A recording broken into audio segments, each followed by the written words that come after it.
राजेंद्र सिंह पूछ रहे हैं, is the coaching material enough और नॉट? कोचिंग करनी चाहिए कि नहीं करनी चाहिए, ये बताइए। इसका वैसे तो मेरे ख्याल से कोई फिक्स फॉर्मूला नहीं होगा जिसको जैसा। नहीं, देखिए, कोचिंग नेसेसरी नहीं है, हेल्पफुल है। नेसेसरी क्यों नहीं है? क्योंकि मैंने भी नहीं करी थी अपने फर्स्ट अटेम्प्ट में, क्योंकि मैं तो खुद इंटर्नशिप करते करते आ गई थी, और क्योंकि उस वक्त पे स्थिति ऐसी थी कि मैं ऑलरेडी 23-24 ईयर्स की थी और BDS मेरी हो गई थी, तो घर वालों को रिश्तेदारों का बहुत दबाव था कि अब इसकी शादी कर देनी चाहिए। उस वक्त 4 अटेम्प्ट हुआ करते थे, तो मेरे पास 3 अटेम्प्ट ऑलरेडी, मतलब मुझे लगा 3 साल में तो मेरी शादी हो ही जाएगी। तो इस वजह से मैंने बिना सोचे समझे, बिना तैयारी के ही अपने पहले 2 अटेम्प्ट्स दे दिए थे, तो जिसमें मैंने ना कोचिंग करी ना कोई सपोर्ट लिया। तो इसका हाँ, मतलब थोड़ा परेशानी मुझे भी महसूस हुई, क्योंकि मेरे पास ना अपने नोट्स थे, गाइडेंस प्रॉपर नहीं थी, लेकिन बिना कोचिंग के भी मैंने क्लियर किया। तो ऐसा नहीं है कि बहुत नेसेसरी पार्ट है वो, कि आप उसके बिना तैयारी कर नहीं सकते, लेकिन हाँ, अगर आपके पास गाइडेंस रहती है, सपोर्ट रहता है, तो थोड़ा आसान हो जाती है जर्नी। और ये जो कोचिंग इंस्टीट्यूट्स के नोट्स वगैरह होते हैं, वो सब से भी मदद मिलती है?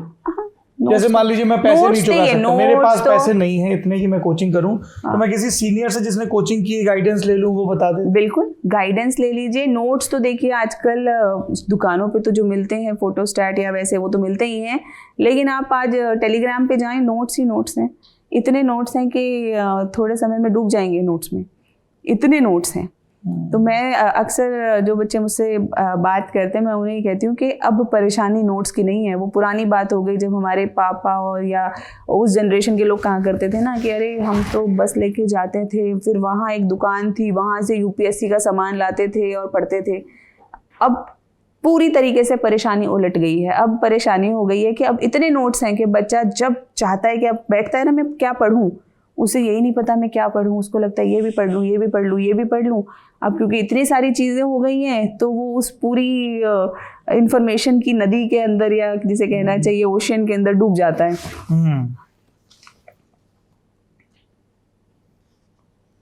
अरे बाप। आयुष्मान पूछ रहे हैं, UPSC की तैयारी शुरू करने से पहले सबसे ज़्यादा ज़रूरी चीज़ें क्या हैं जो पहले सीख लेनी चाहिए?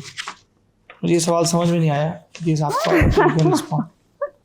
सबसे पहले हिम्मत ना हारना सीख लेना चाहिए। बहुत हिम्मत का काम है UPSC का एग्जाम देना। हाँ, हमारे तो जितने भी दोस्तों ने तैयारी की, भाई बड़ा हिम्मत का काम है, तो हिम्मत से लगे रहिए। जिजीविषा चाहिए, जुझारूपन चाहिए, तो अगर ये है तो लग जाइए।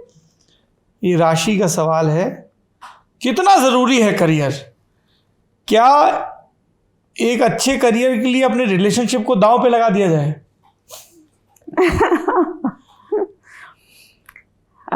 इसमें मेरा मानना है कि लाइफ के अंदर बैलेंस बहुत ज़रूरी है।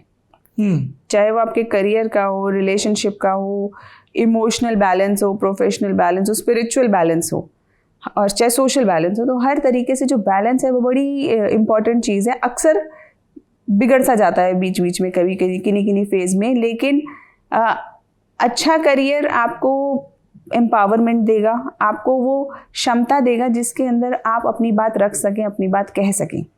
और अच्छा रिलेशनशिप आपको इमोशनल सपोर्ट देगा। तो किसी को किसी दूसरे के लिए सैक्रिफाइस करना पड़ रहा है, तो यानी कि कहीं ना कहीं गड़बड़ है। अगर मेरा कोई रिलेशनशिप अच्छा है, वो मेरी प्रोफेशनल ग्रोथ के अंदर सपोर्ट नहीं कर रहा, तो क्या अच्छा है?